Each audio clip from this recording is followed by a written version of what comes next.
الحمد لله وكفى وسلام على عباده الذين اصطفى اما بعد۔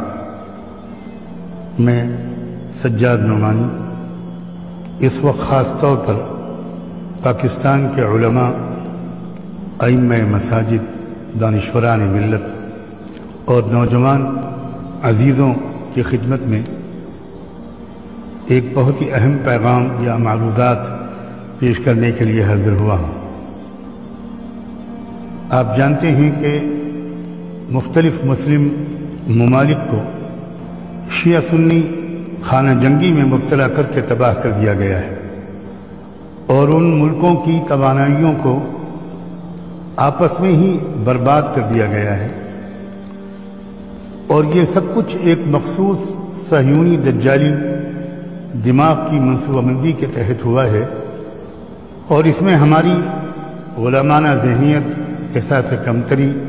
ہماری اقتصادی اور معاشی کمزوریاں، خود اعتمادی کی کمی اور اپنے فیصلے خود لینے کی صلاحیت میں جو انحطاط پیدا ہوا ہے، اس سب کو دخل ہے۔ اگر دو مصلحتیں ٹکرائیں، دو تقاضے ٹکرائیں، تو یہ اسلام کی تعلیم ہے، حکیمانہ تعلیم ہے، اور پوری امت کے اہل علم کا اس پر اتفاق رہا ہے کہ علماء کی ذمہ داری ہے کہ وہ دیکھیں کہ کس مصلحت کو مقدم کرنا یہ زیادہ مفید ہوگا، اور کس مصلحت کو مقدم کرنے سے امت بڑے نقصانات سے بچ جائے گی۔ تو ایسی صورت میں اسی مصلحت کو مقدم کیا جاتا ہے۔ برابر اس بات کی اطلاعات مل رہی ہیں اور بہت فکر و تشویش کا باعث بن رہی ہیں کہ اب ان کوششوں کا، سازشوں کا نشانہ پاکستان ہے۔ جو پاکستان کی اہمیت ہے وہ مجھے نہیں لگتا کہ اس کے سلسلے میں آپ کے سامنے کسی وضاحت کی ضرورت ہے۔ یہ خبریں کہ پاکستان میں بھی اس وقت شیعہ سنی اختلافات کی آگ بھڑکا کر اور بدترین قسم کی خانہ جنگی میں مبتلا کر کے ایک بہت اہم کردار کی ادا کرنے سے پاکستان کو محروم کر دینے کی زبردست سازش ہو رہی ہے۔ میں بہت ہی پرخلوص گزارش کرنا چاہتا ہوں، بہت احترام کے ساتھ، بہت ادب کے ساتھ، اور آپ سب کے دینی جذبات اور حمیت و غیرت کی بہت قدر کے ساتھ، کہ خدا کے واسطے اس وقت ان مسلکی بنیادوں پر یا شیعہ سنی عنوان پر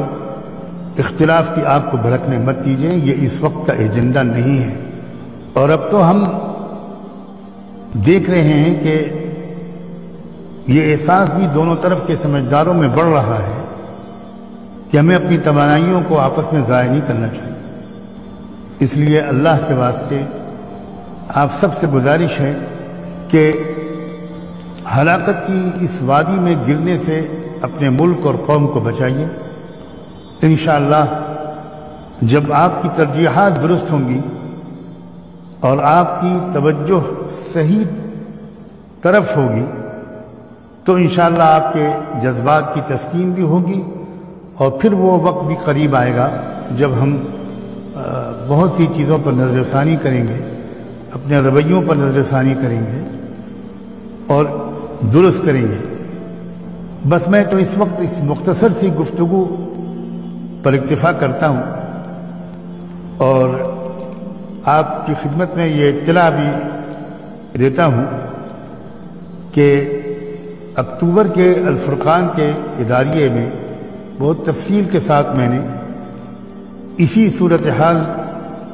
پر روشنی ڈالنے کی کوشش کی ہے،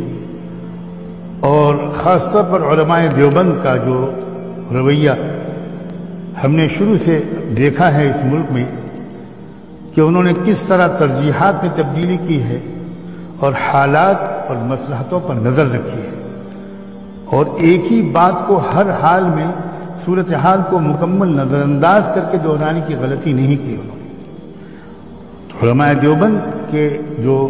نام لیوا لوگ ہیں اور جو ان کے بارے میں یہ سمجھتے ہیں کہ قرآن و سنت کا بہت ہی گہرا اور معتدل فہم ان حضرات کو حاصل ہوا،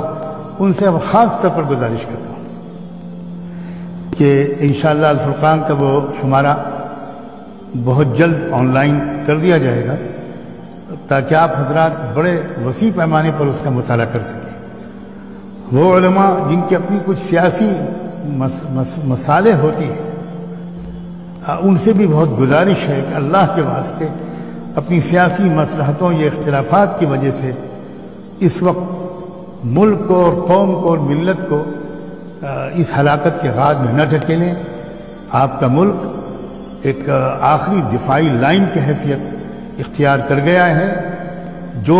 دفاع کرے گا انشاءاللہ بہت دور تک مسجد اقصی اور حرمین شریفین کی دفاع کی سعادت بھی وقت آنے پر انشاءاللہ امید ہے کہ آپ ہی کو ملے گی۔ اس لیے اس وقت دشمن کی چال اور سازش کو سمجھیے اور شیعہ سنی جیسے مسئلوں پر کسی بھی طرح قوم کو باہم خانہ جنگی میں کود کر خودکشی کرنے کی مہلک غلطی سے بچانے کی ہر ممکن تدبیر کیجیے۔ اللہ آپ سب کے رتبے بلند کرے۔ جزاکم اللہ۔ السلام علیکم ورحمۃ اللہ وبرکاتہ۔